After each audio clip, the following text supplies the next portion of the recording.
जो कि बताने वाला हूं। क्या इंसान पहले बंदर था? क्या इंसान बंदर से इंसान बना है? तो इसकी हकीकत क्या है? तो इस्लाम इसके बारे में क्या कहता है? मजहब इस्लाम, तो मजहब इस्लाम इसके बारे में रद्द करता है। सबसे पहली बात तो भाई, सबसे पहली बात ये कि आपको ये सब बातें शायद लगे कि ये सवाल उतना ही फजूल है, बेकार है, जितनी कि अंडे और मुर्गी पर ये बहस कि पहले अंडा आया था या मुर्गी। तो मेरे दोस्तों, आपको इसमें पता भी चल जाए कि क्या हकीकत में इंसान बंदर से बना है। तो सुनो, इंसान के वजूद में आने के बारे में दो बुनियादी नज़रिए हैं। एक ये कि बाकी मखलूक की तरह उसे एक गैबी ताकत ने तख्लीक किया। ये नज़रिया मुख्तलिफ मजहबी अकायद के साथ मामूली तौर पर बदलता रहता है। और दूसरा ये कि इंसान इर्तिकाई अमल से गुजरते हुए इस शक्ल में पहुंचा है जिसमें वो आज नज़र आता है। ये नज़रिया बरतानवी साइंसदान चार्ल्स डार्विन ने 19वीं सदी में पेश किया था। मिस्टर सिंह का कहना है कि इर्तिका की थ्योरी स्कूलों में पढ़ाना बंद कर दी जाना चाहिए, क्योंकि साइंस की कसौटी पर यह सच साबित नहीं होती। हमारे आबा अजदाद बुजुर्गान दीन, हमारे बाप दादा ने कभी न तहरीरी तौर पर और न ज़बानी ये नहीं कहा कि उन्होंने किसी बंदर को इंसान में तब्दील होते हुए देखा था। न हमने किसी पुरानी किताब में ऐसा पढ़ा है और न अपने बुजुर्गों से किसी कहानी में ऐसा सुना है। मेरे दोस्तों, मजहब इस्लाम इसके बारे में क्या कहता है? जैसे कि इंडियन अखबारात में आज कई कार्टून शाये हुए हैं जिनमें एक तीसरा नज़रिया भी पेश किया गया है कि जाहिर है ये भी सिर्फ एक थ्योरी है और वक्त के साथ ही ये मालूम होगा कि उसमें साइंस के लिहाज से कितना दम है। उसके मुताबिक बंदर पहले इंसान थे, उसके मुताबिक, और अब इर्तिका के अमल से गुजरते हुए इस शक्ल में पहुंच रहे हैं जिसमें हमें आज पेड़ों पर झूलते हुए नजर आते हैं।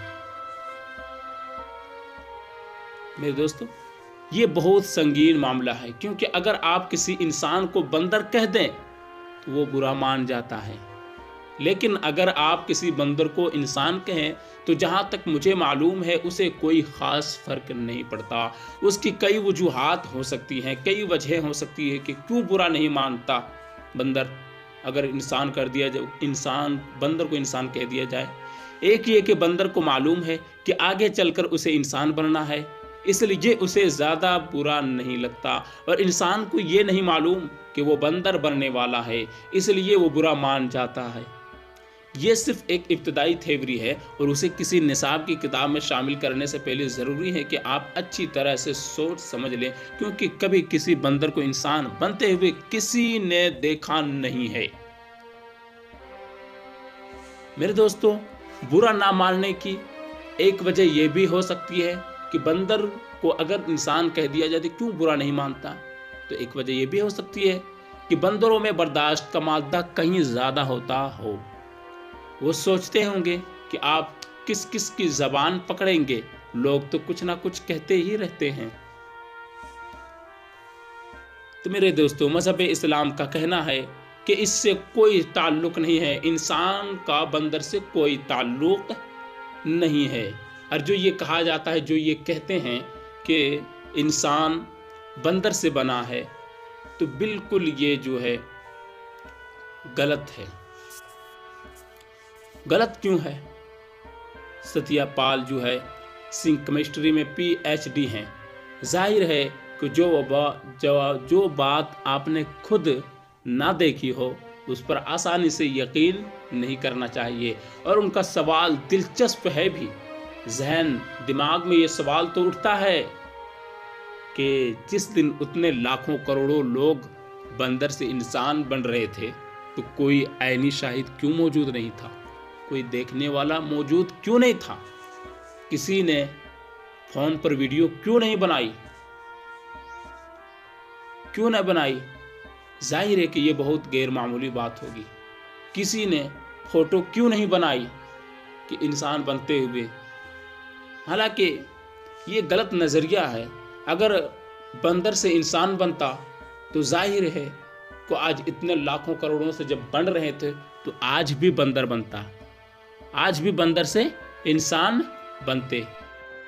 اگر آپ یہ جاننا چاہتے ہیں کہ آخر انسان بنا کیسے، تو اس کے تعلق سے میں آپ ویڈیو بناؤں گا جو کہ 2 گھنٹے سے قریب اس سے بھی زائد ہوں گے۔ اس کی پوری تفصیل، پورا ڈیٹیل میں اس کو بیان کروں گا کہ آخر انسان بنا کیسے، پھر انسان کا وجود کیسے ہوا، پھر انسان کیسے پھیلا۔